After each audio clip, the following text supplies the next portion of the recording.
Habiendo llegado Jesús a Nazaret, le dijo al pueblo en la sinagoga: en verdad os digo que ningún profeta es aceptado en su pueblo.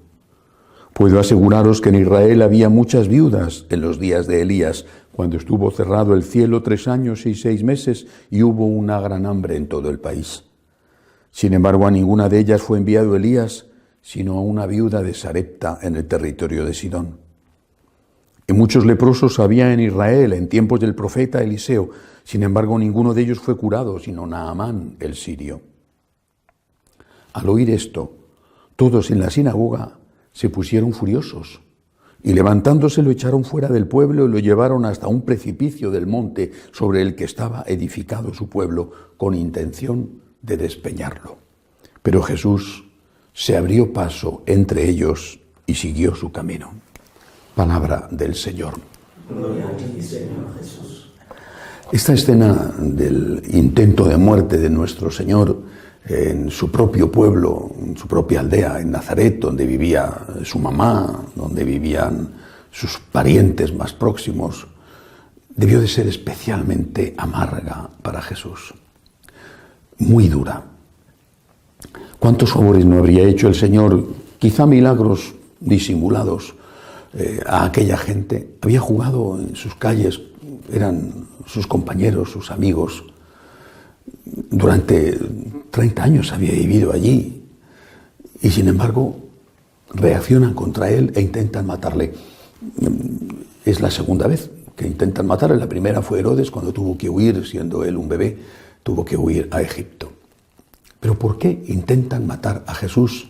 Aquellos que le conocían y que tenían muchísimos motivos para amarle, quererle, igual a la Santísima Virgen, que estaba, repito, allí entre ellos. Qué dolor, por cierto, el de María al ver aquello. ¿Por qué? ¿Por qué Jesús no les hizo milagros? Porque Jesús no hizo lo que ellos querían. Pasa así siempre. No es una novedad. Intentan los hombres matar a Dios diciéndole que ya no tienen fe, que ya no van a misa, que entran en crisis. Bueno, intentan los hombres matar a Dios cada vez que Dios no se comporta como su esclavo, como el que hace lo que ellos quieren. Dios tiene que estar al servicio del hombre, no el hombre al servicio de Dios. Dios al servicio del hombre. Tienes que darme esto y tienes que dármelo ya. Y no te debo nada, jamás te daré las gracias. Tú eres mi esclavo, tú tienes que estar a mi servicio, a mis órdenes. Es terrible esto. ¿Y es tan frecuente? Detrás de tantas crisis de fe, falsas crisis de fe, porque seguramente no hubo fe nunca antes, hay esto, que pueden ser dramas humanos de la muerte de seres queridos, pero que al fondo, aunque ese drama humano, esa tragedia, sea muy comprensible y sea ciertamente un atenuante, pero al fondo de la cuestión está en que no adoramos a Dios, en que Dios no es Dios para nosotros. Dios es el esclavo, el siervo, el empleado, al cual despido sin indemnización por mal comportamiento cada vez que no hace aquello que yo le pido. Ya te castigo, te mando a las tinieblas exteriores, te castigo, ya no voy a rezar más, ya no voy a ir a misa nunca más, ya.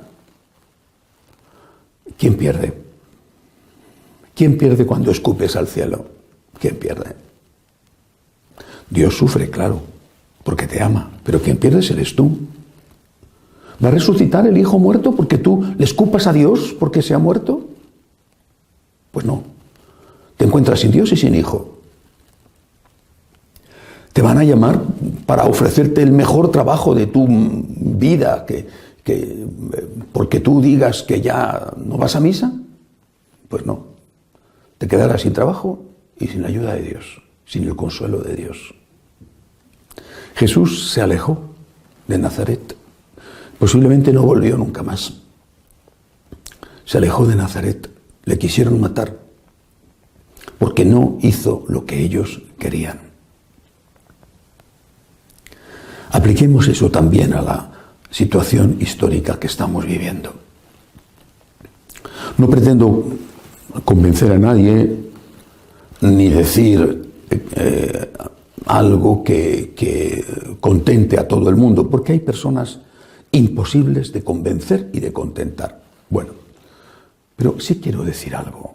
Repito, en este momento concreto que estamos viviendo con esta terrible epidemia del coronavirus, hay que decir algo, me parece a mí. Insisto, seguramente esto que voy a decir a alguno le resultará muy ofensivo y me insultará y me matará en el sentido de que dirá, ya no le escucho a este señor más porque no dice lo que yo quiero oír. Pero a pesar de eso voy a decir algo. Cuando en medio de esta situación se está diciendo que es un sacrilegio comulgar en la mano, repito, en una situación concreta como la que estamos viviendo, no en las condiciones normales. Yo en las condiciones normales recomiendo siempre comulgar en la boca. Pero en medio de esta situación tan dura, cuando algunos dicen que es un sacrilegio comulgar en la mano, yo recuerdo, por ejemplo, a San Tarsicio, estado en su tumba sobre las catacumbas de San Calixto, donde le mataron. San Tarsicio salía de la catacumba con la Eucaristía apoyada en su pecho para llevarla a la cárcel donde estaban los cristianos que iban a ser arrojados a los leones. Y llevaba la Sagrada Eucaristía en sus manos y la distribuía él, un niño, a aquellos enfermos en sus manos. Eran situaciones excepcionales. Y cuando el cardenal Bantuán estuvo tantos años preso en las cárceles comunistas de Vietnam, no podía consagrar el pan y le metían en una pequeña botellita el vino de consagrar, diciendo que era una medicina que tenía que tomarse, y aquello pasó. Era una medicina y podía meterle la pequeña botellita con vino de consagrar. Y él cuenta, ya murió, y es, aunque no esté canonizado, un santo. Él cuenta que durante todos aquellos años en las cárceles comunistas se ponía una gota de vino en el cuenco de su mano. No tenía un cáliz dorado. Es verdad que era un sacerdote, es verdad que podía tocar la sagrada forma, en este caso el vino, pero eran circunstancias excepcionales.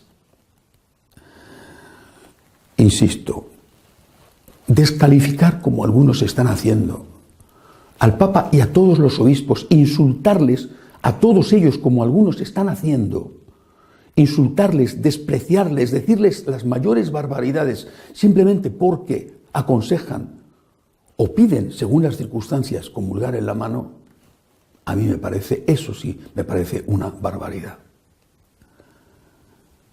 Repito, sé que algunos dirán, este es un hereje, este es un maldito, también él es un traidor, Bueno, pues si soy un hereje y un maldito, soy un hereje y un maldito con todos los obispos del mundo que en determinadas circunstancias extraordinarias como las que estamos viviendo piden comulgar en la mano.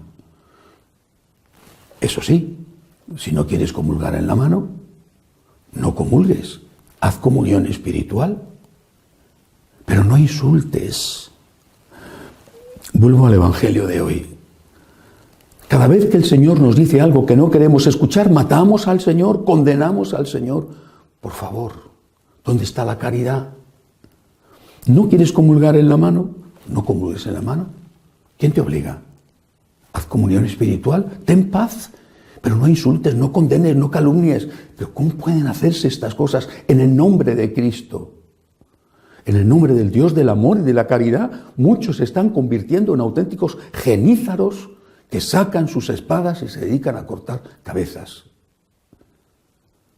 Pidamos al Señor que nos dé, por encima de todo, el amor que Él desprendía de su sagrado corazón, para no insultarnos ni devorarnos unos a otros, como dice San Pablo, como perros rabiosos. Vivimos en una situación extraordinariamente difícil. En muchos sitios ya no hay misa. Muchos ya no pueden comulgar de ninguna manera. Y si a ti se te ofrece todavía la oportunidad de comulgar en la mano, dale gracias a Dios. Pero si no quieres comulgar en la mano, no lo hagas. Haz comunión espiritual, pero no insultes. Porque si tú insultas, has perdido la caridad y te has puesto lejos de Dios. Veamos a través de las circunstancias, aunque sean duras, también la mano del Señor. Y no echemos al Señor de nuestro lado, porque no dice o no hace lo que nosotros queremos que diga o que haga. Así sea.